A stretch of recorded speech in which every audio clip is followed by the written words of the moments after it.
Hello everyone आशा करो তোমালোক ভালে আছা। আজি আমি এই ভিডিওটোত কম্পিটিটিভ এক্সামৰ বাবে কিছু ইম্পৰ্টেন্ট কিছুমান ৰিজনিংৰ কোৱেশ্চন লৈ আহিছো। এই কোৱেশ্চনসমূহ তোমালোকে মনোযোগেৰে চাই থাকিবা। এই কোৱেশ্চনসমূহ কম্পিটিটিভ এক্সামৰ বাবে অতি দৰকাৰী হয়। এতিয়া চাও প্ৰথম কোৱেশ্চনটো এটো কি দিয়া আছে এনালজিৰ কোৱেশ্চন হয়। তোমালোকৰ কি হয় ৰিজনিংত কিছুমান এনালজিৰ কোৱেশ্চন থাকে, নাম্বাৰ সিৰিজৰ কোৱেশ্চন থাকে, ডিকোডিং কোডিংৰ ৰিজনিংৰ কোৱেশ্চন থাকে, লগতে ব্লাড ৰিলেচনৰ কি থাকে ৰিজনিংৰ কোৱেশ্চন থাকে। ইয়াতে আমি কি কৰিছো এইটো কোৱেশ্চন আছে এনালজিৰ কোৱেশ্চন। ইয়াতে কি কৈছে মানে এই যে সম্পৰ্কটো দিয়া আছে ইয়াৰ শুদ্ধ ব্যাখ্যা কৰিব লাগিব। সো ইয়াতে কি দিয়া আছে কিতাপ লেখক, যদি কিতাপ আৰু লেখকৰ মাজত সম্পৰ্ক আছে তেন্তে চিত্ৰৰ লগত কাৰ সম্পৰ্ক থাকিব। অপচন এ দিছে পেইন্টাৰ চিত্ৰশিল্পী, অপচন বি দিয়া আছে পাঠক ৰিডাৰ, অপচন সি দিয়া আছে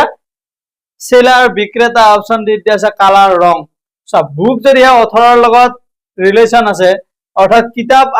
কিতাপ যদি লেখকৰ লগত ৰিলেশন আছে তেন্তে পেইন্ট অৰ্থাৎ পেইন্টিং চিত্ৰটো কাৰ লগত ৰিলেশন থাকিব খুদিছে। কিতাপ আৰু লেখকৰ মাজত ৰিলেশনটো কি হয়, কিতাপ লেখাজনক কি বুলি কোৱা হয়, লেখক বুলি কোৱা হয়। ঠিক তেনেদৰে চিত্ৰ আঁকাজনক কি বুলি কোৱা হয়, চিত্ৰ আঁকাজনক চিত্ৰশিল্পী বুলি কোৱা হয়। গতিকে ইয়াৰ শুদ্ধ উত্তৰ কোনটো হ'ব, অপচন এ হ'ব শুদ্ধ উত্তৰ চিত্ৰশিল্পী। বুজি পাইছা কেনেদৰে কৰে এইবিলাক কুৱেশ্যন। মানে প্ৰথমতে আমাক যিটো দিয়া থাকিব সেই ৰিলেশনটোৰ লগত সেকেন্ড যিটো আমাক কুৱেশ্যন সুধিব সেই কুৱেশ্যনটোৰ মাজত এটা কি থাকে সম্পৰ্ক থাকে। প্ৰথমটোত কি আছে কিতাপ লেখকে লেখে, কিতাপ লেখাজনক কি বুলি কয়, লেখক বুলি কোৱা হয়। ঠিক তেনেদৰে চিত্ৰ আৰু কুৱেশ্যন মাৰ্ক দিয়া আছে মানে ইয়াত কি হ'ব চিত্ৰ অঁকাজনক কি বুলি কোৱা হয় সেইটো হ'ব, চিত্ৰ অঁকাজনক কি বুলি কোৱা হয় চিত্ৰশিল্পী। এটা আছে নেক্সট কুৱেশ্যন।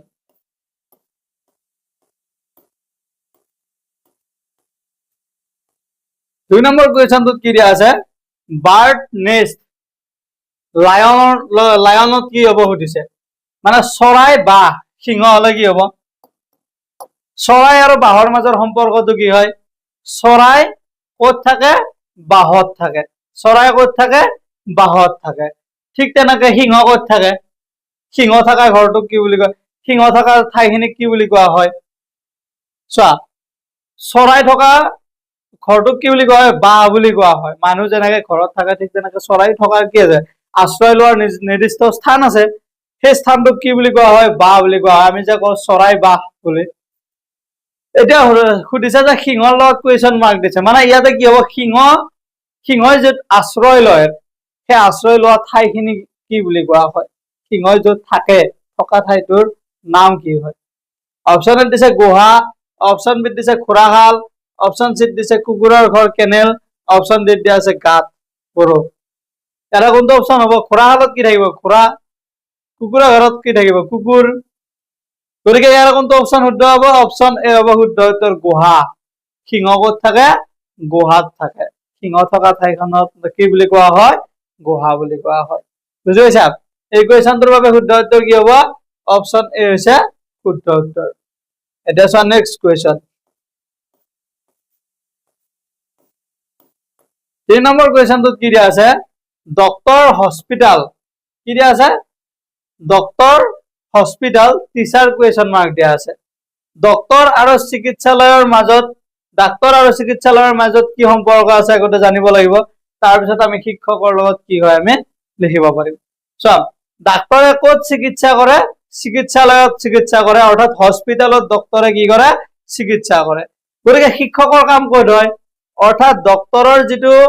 কাম নিৰ্দিষ্ট যিটো কাম হয়, যিটো কৰ্তব্য হয় সেই কৰ্তব্যটো ক'ত পালন কৰে চিকিৎসালয়ত পালন কৰে। ঠিক তেনেকে শিক্ষকৰ কৰ্তব্য কি হয় শিকোৱা পঢ়োৱা, সেই পঢ়োৱা কাৰ্যটো ক'ত কৰিব, শিক্ষকে পঢ়োৱা কাৰ্যটো ক'ত কৰে বিদ্যালয়ত কৰে। গতিকে এই কুৱেশ্যনটোৰ বাবে শুদ্ধ উত্তৰ কি হ'ব বিদ্যালয় হ'ব শুদ্ধ উত্তৰ। বিদ্যালয়টো কোনটো অপচনত আছে, অপচন এ আছে। 3 নম্বৰ কুৱেশ্যনৰ বাবে শুদ্ধ উত্তৰ কি হ'ব অপচন এ। এটা চোৱা নেক্সট কুৱেশ্যন। ইয়াতে কি দিয়া আছে পাও কেট হুপ কুৱেশ্যন মাৰ্ক দিয়া আছে। মেকুৰীটো যদি পাঞ্জা হয় ঘোঁৰাত কি হ'ব সুধিছে। মেকুৰীটো যদি পাঞ্জা হয় তেন্তে খুৰা কুৱেশ্যন মাৰ্ক দিয়া আছে, অপশ্যন এ দিছে শিং হৰ্ণ, অপশ্যন ডিত কি দিয়া আছে হুপ খুৰা খুৰা, অপশ্যন ডিত দিয়া আছে কি টেইল নেজ, অপশ্যন চিত দিয়া আছে টেইল নেজ, অপশ্যন ডিত দিয়া আছে পাখি। ইংলিছ কুৱেশ্যনটোত ভুল আছে, হুপটো হুপ হ'ব লাগিছিলে, এইটো কি হ'ব লাগিছিলে, এইটো হৰ্চ হ'ব লাগিছিলে, এইটো হুপ নহয়, এইটো হৰ্চ হয়। চাম পাঞ্জা আৰু মেকুৰীৰ মাজৰ সম্পৰ্কটো কি হয়, মেকুৰীৰ এটা অংগৰ নাম হৈছে পাঞ্জা, মেকুৰীৰ এটা অংগৰ নাম কি হয় পাঞ্জা হয়, অৰ্থাৎ ভৰিৰ এটা অংশ, ভৰিক কি বুলি কোৱা হয়, মেকুৰীৰ ভৰিক কি বুলি কোৱা হয় পাঞ্জা বুলি কোৱা হয়। ঠিক তেনেদৰে ঘোঁৰাৰ আমি কি উলিয়াব লাগিব, ভৰিৰ এটা অংশৰ নাম উলিয়াব লাগিব। এই যে কুৱেশ্যন মাৰ্ক দিয়া আছে ইয়াত আমি কি কৰিব লাগিব, ঘোঁৰাৰ ভৰিৰ অংশ এটাৰ নাম দিব লাগিব, যেনেদৰে ইয়াত মেকুৰীৰ ভৰিৰ অংশৰ নাম কি দিয়া আছে পাঞ্জা, গতিকে ইয়াৰ কোনটো অপশ্যন শুদ্ধ হ'ব, ঘোঁৰাৰ ভৰিৰ অংশ এটা কি বুলি কোৱা হয় খুৰা বুলি কোৱা হয় নে নেজ বুলি কোৱা হয়, কি বুলি কোৱা হয় খুৰা বুলি কোৱা হয়, হুফ, ঘোঁৰাৰ ভৰিৰ এটা অংশক কি বুলি কোৱা হয় হুফ বা খুৰা, গতিকে এই কুৱেশ্যনটোৰ বাবে শুদ্ধ উত্তৰ কি হ'ব, অপশ্যন বি হৈছে শুদ্ধ উত্তৰ। এতিয়া চোৱা নেক্সট কুৱেশ্যন, ইয়াৰ পিছৰ কুৱেশ্যনটোত কি দিয়া আছে, এইবাৰ আমি নাম্বাৰ সিৰিজৰ ওপৰত কুৱেশ্যন আনসাৰ কৰিম। চোৱা এইটো কুৱেশ্যনত দিয়া আছে যে 7:49, তাৰপিছত 11ৰ পিছত ইয়াতে কি হ'ব সুধিছে, অৰ্থাৎ আমি কি কৰিব লাগিব, ইয়াৰ এইটো এটা এনালজিৰে কুৱেশ্যন হয়। চোৱা 7 আৰু 49ৰ মাজত যিটো ৰিলেশ্যন আছে, সেই ৰিলেশ্যনটো কাৰ মাজত থাকিব লাগিব, 11 আৰু ইয়াৰ পিছত আমি যিটো সংখ্যা লিখিম তাৰ মাজত একে ৰিলেশ্যন থাকিব লাগিব। গতিকে প্ৰথমতে আমি কি চাম, 7 আৰু 49ৰ মাজৰ ৰিলেশ্যনটো কি হয়, ইয়াৰ মাজৰ ৰিলেশ্যনটো কি হয় 7:7 স্কুৱেৰ, অৰ্থাৎ এই সংখ্যাটোৰ বৰ্গটো আমি কি কৰো ইয়াৰ পিছত লিখো, বুজি পাইছা, 7 আৰু 49ৰ ৰিলেশ্যনটো কি হয় 7:7 স্কুৱেৰ, অৰ্থাৎ সেই সংখ্যাটোৰ বৰ্গ। ঠিক তেনেকে আমি 11ৰ পিছত কি সংখ্যা লিখিম, এইটো কেনেকে লিখিম, ইয়াত যেনেদৰে 7:7 স্কুৱেৰ হৈছিলে, গতিকে 11ৰ ক্ষেত্ৰত কি হ'ব 11:11 স্কুৱেৰ, 11 স্কুৱেৰ মানে কিমান হ'ব, 11 স্কুৱেৰ মানে হৈছে 121, গতিকে কুৱেশ্যন মাৰ্কত কি আহিব 121, 121, এইটো কোনটো অপশ্যনত আছে, অপশ্যন বিত আছে, গতিকে এই কুৱেশ্যনটোৰ বাবে শুদ্ধ উত্তৰ হ'ব অপশ্যন বি। এতিয়া চোৱা ইয়াৰ পিছৰ কুৱেশ্যনটো, ইয়াৰ পিছৰ কুৱেশ্যনটোত কি দিয়া আছে, ইয়াতে দিয়া আছে যে choose the odd one out, বেলেগটো নিৰ্বাচন কৰা, ইয়াতে 4টা অপশ্যন দিয়া আছে, এই 4টা অপশ্যনত 3টা একে হয়, এটা বেলেগ হয়, সেই বেলেগটো আমি উলিয়াব লাগে। কি হ'ব, ইয়াৰে অপশ্যন এ দিছে 16, অপশ্যন বি দিছে 25, অপশ্যন চি দিছে 36, অপশ্যন ডি দিছে 48, ইয়াৰে 3টা কি হয়, যিকোনো 3টা শুদ্ধ হয়, মানে 3টা কি হয় একে হয়, সিহঁতৰ মাজৰ সম্পৰ্কটো একে হয়, কিন্তু এটা কি হয় বেলেগ হয়। চোৱা ইয়াৰে কোনটো অপশ্যন শুদ্ধ হ'ব, 16 টো কি হয়, 16 টো এটা বৰ্গ সংখ্যা, কাৰণ ইয়াৰ বৰ্গমূল কি হয় 4, 4ক যদি স্কুৱেৰ কৰো কিমান পাম আমি 16 পাম। ঠিক তেনেকে 25 টো চোৱা, 25 টোৰ বৰ্গমূল কিমান হয় 5, অৰ্থাৎ যদি আমি 5ক স্কুৱেৰ কৰো তেতিয়া আমি কিমান পাম 25 পাম। ঠিক তেনেকে চোৱা 36 টোৰ বৰ্গমূল কিমান 6, 6ক যদি আমি স্কুৱেৰ কৰো তেতিয়া কিমান পাম 36 পাম। কিন্তু 48ৰ যিটো সংখ্যা, 48 টোৰ বৰ্গমূল আছে জানো, 48 টো কি নহয় পূৰ্ণাংগ বৰ্গ নাই, ইটো কি নহয় পূৰ্ণাংগ বৰ্গ নহয়, অৰ্থাৎ ইয়াৰ পূৰ্ণ সংখ্যাৰ কি নাই বৰ্গমূল নহয়, অৰ্থাৎ 40 বাকি ইয়াৰে যি 3টা আছে 16, 25 আৰু 37, এই সংখ্যা কেইটা কি হয় এটা পূৰ্ণাংগ বৰ্গ সংখ্যা হয়,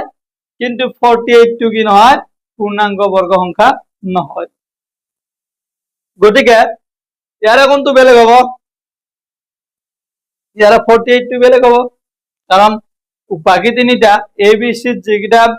অপশন দিয়া আছে সেই অপশন কেইটা কি হয় পূৰ্ণাংগ বৰ্গ সংখ্যা হয় কিন্তু অপশন ডি থকা সংখ্যাটো 48 টো কি নহয় পূৰ্ণাংগ বৰ্গ সংখ্যা নহয় গতিকে এই কোৱেশ্চনটোৰ বাবে শুদ্ধ উত্তৰ কি হ'ব অপশন ডি হৈছে শুদ্ধ উত্তৰ এটা আছে নেক্সট কোৱেশ্চন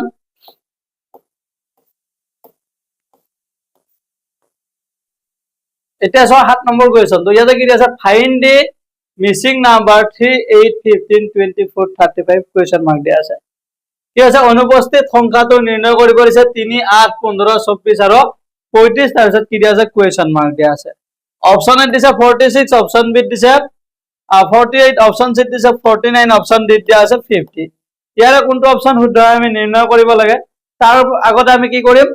3 8 15 24 আৰু 35 ৰ মাজত কি ৰিলেচন আছে আমি এটো চাব লাগিব তাৰ পিছত আমি কোৱেশ্চন মাৰ্কত কি সংখ্যা বঢ়াই আমি এটো নিৰ্ণয় কৰিব পাৰিম এতিয়া চোৱা 3 আৰু 8 ৰ মাজত ডিফাৰেন্স কিমান হয়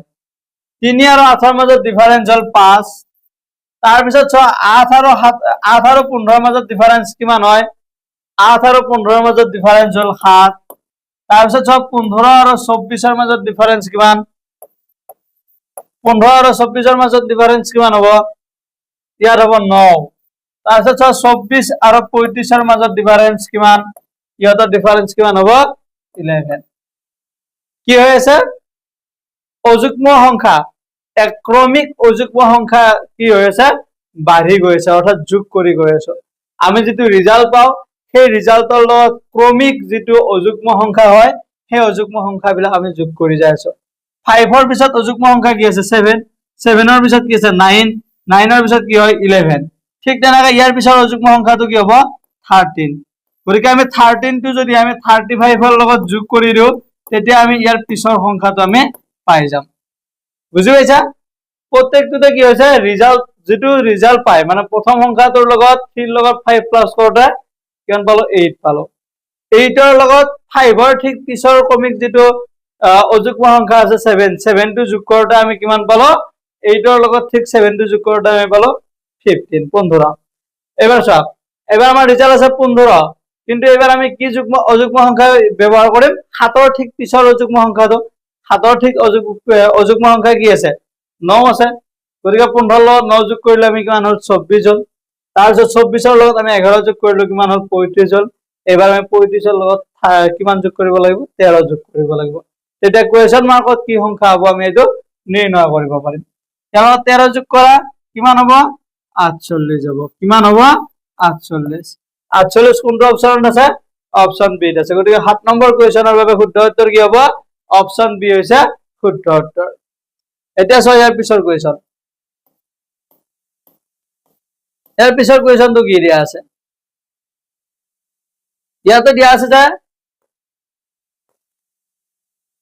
the mango is coded as NBOHP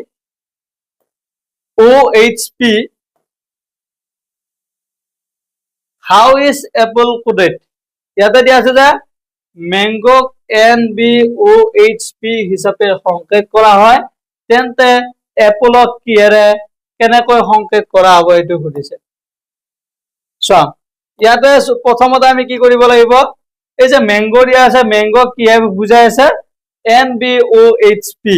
ইয়াৰ মাজৰ যেটো ৰিলেচন সেই ৰিলেচনটো আমি প্ৰথমতে চাই ল'ব লাগিব চোৱা ম্যাঙ্গো কি কোড কৰিছে NBOHP ইহতৰ মাজৰ ৰিলেচনটো কি হয় m ৰ পিছত m ৰ ঠাইত কি লিখিছে n লিখিছে অৰ্থাৎ কি হৈছে ইয়াতে ওয়ান স্টেপ পিছুৱাই গৈছে এখৰ পিছুৱাই গৈছে নেক্সট a ৰ ঠাইত কি লিখিছে b লিখিছে ইয়াতো কি হৈছে এখৰ পিছুৱাই গৈছে তাৰপিছত n ৰ ঠাইত কি লিখিছে o লিখিছে ঠিক তেনেদৰে কি হৈছে n তো এটা স্টেপ পিছুৱাই লিখিছে g ঠাইত h অৰ্থাৎ g কে এটা স্টেপ পিছত অৰ্থাৎ এই যেটো কোড লিখিছে এই কোডটোত ৰিলেচন কি হয় প্ৰতিটো লেটাৰৰে এটা স্টেপ কি হৈছে পিছৰ লেটাৰটোৰে সংকেত কৰিছে ঠিক তেনেকৈ এপল যেটো শব্দ হয় এপলৰ শব্দ কেইটাটো আমি কি কৰিব লাগিব এপল যেটো শব্দ তাত যে কিটা লেটাৰ আছে এলফাবেট আছে সেই লেটাৰ কেইটা আমি কি কৰিব লাগিব হিয়তৰ এটা স্টেপ পিছুৱাই আমি কোডিং কৰিব লাগিব সংকেতটো লিখিব লাগিব গতিকে এই ঠাইত কি আহিব এই ঠিক পিছৰ যেটো মানে এক যদি আমি এটা স্টেপ পিছুৱাই দিও তেতিয়া কি পাম আমি বি পিৰ পিছৰ স্টেপটো কি হ'ব পি ঠাইত কি আহিব পি ঠাইত কিউ আহিব তাৰপিছত আকৌ আছে পি কিউ এল এলৰ ঠিক পিছৰ স্টেপটো কি হ'ব এম ইৰ ঠিক পিছৰ স্টেপটো কি হ'ব এফ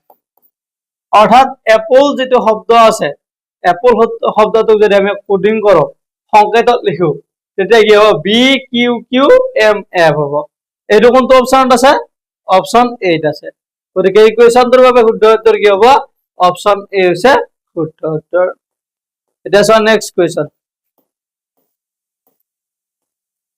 9 নম্বৰ কোৱেশ্চনটোত কি দিয়া আছে চোৱা ইয়াতে দিয়া আছে যে in a certain code school is written as TDIPPM how will teacher be written in that code এটা নিৰ্দিষ্ট সংকেতত স্কুলত যদি TDIPPM হিচাপে লিখা হয় তেন্তে সেই সংকেততে টিচাৰক কেনেকৈ লিখিব খুজিছে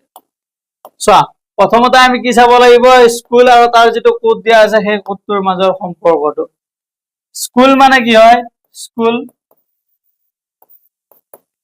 ইয়াৰ কোডটো হল TDIPPM এছৰ পিছত কি আছে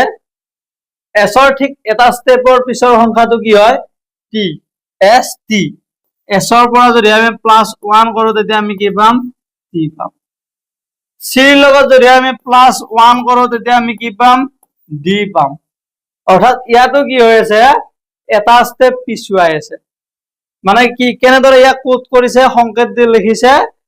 আমাৰ যেটো অৰিজিনাল ওয়াৰ্ড আছিলে শব্দ আছিলে স্কুল সেই স্কুল শব্দত যেগিটা লেটাৰ আছিলে সেই লেটাৰ গিটাৰ ঠিক এটা স্টেপ পিছৰ সংখ্যাটোৰা কি কৰিছে কোডিং কৰিছে গৰে টিচাৰ যেটো শব্দ হয় টিচাৰ শব্দটোত যেগিটা লেটাৰ আছে সেই লেটাৰ গিটাৰ কাৰণে আমি কি কোড লিখিম সিহঁতৰ ঠিক পিছৰ এলফাবেটটো লিখিম গতিকে টিৰ পিছত কি হ'ব এস টি তাৰপিছত কি হয় ইউ তাৰ পিছত ই ইৰ পিছত কি হ'ব ইৰ পিছত এফ তাৰপিছত কি আছে এ এৰ পিছত কি হয় বি সিৰ পিছত কি হ'ব ডি এইচৰ পিছত কি হ'ব আই তাৰপিছত ই আছে ইৰ ঠাইত কি হ'ব এফ আৰৰ পিছত কি হ'ব চোৱা আৰৰ পিছত কি আছে আৰৰ পিছত হ'ব এস এইটো কোনটো অপচনত আছে চোৱা ইউ এফ বি ডি আই এফ এস অপচন 8 আছে ইউ এফ বি ডি আই এফ এস এইটো কোনটো অপচনত আছে অপচন 8 আছে গতিকে 9 নম্বৰ কোৱেশ্চনটোৰ বাবে শুদ্ধ উত্তৰ কি হ'ব অপচন এ হৈছে শুদ্ধ উত্তৰ এটা আছে নেক্সট কোৱেশ্চন 10 নম্বৰ কোৱেশ্চনটোত কি দিয়া আছে এইটো চোৱা আগতে ইয়াতে দিয়া আছে যে find the next number 2 6 12 20 30 question mark দিয়া আছে মানে পৰৱৰ্তী সংখ্যাটো নিৰ্ণয় কৰিব দিছে 2 6 12 20 30 30 ৰ পিছৰ যেটো সংখ্যা হ'ব সেই সংখ্যাটো নিৰ্ণয় কৰিব দিছে অপচন এ দিছে 40 অপচন বি দিয়া আছে 42 অপচন সি দিয়া আছে 44 অপচন ডি দিয়া আছে 46 ইয়াৰে কোনটো অপচন শুদ্ধ হয় তোমালোকে কমেন্ট সেকশনত গৈ কমেন্ট কৰি জনাবা লগতে ইয়াৰ সম্পূৰ্ণ ভিডিওটোৰ লগতে পিডিএফটো আমাৰ এপত পাবা এপটোৰ লিংক এই ভিডিওটোৰ কমেন্ট সেকশন আৰু ডেসক্ৰিপচনত দিয়া আছে তাত গৈ ক্লিক কৰিলে তোমালোকে প্লে ষ্টৰৰ পৰা এপটো ডাউনলোড কৰিব পাৰিবা আৰু তাত তোমালোকে এই পিডিএফটোৰ লগতে ভিডিওসমূহ পাই যাবা তোমালোকৰ যদি ভিডিওটো চাই ভাল লাগিছে তেন্তে লাইক কৰি দিবা আৰু কমেন্ট সেকশনত গৈ কমেন্ট কৰি জনাবা আৰু ইয়াৰে যেটো এনসাৰ হয় ইয়াৰে শুদ্ধ উত্তৰটো ইয়াৰে কোনটো অপচন শুদ্ধ হয় তোমালোকে কমেন্ট সেকশনত কমেন্ট কৰি জনাবা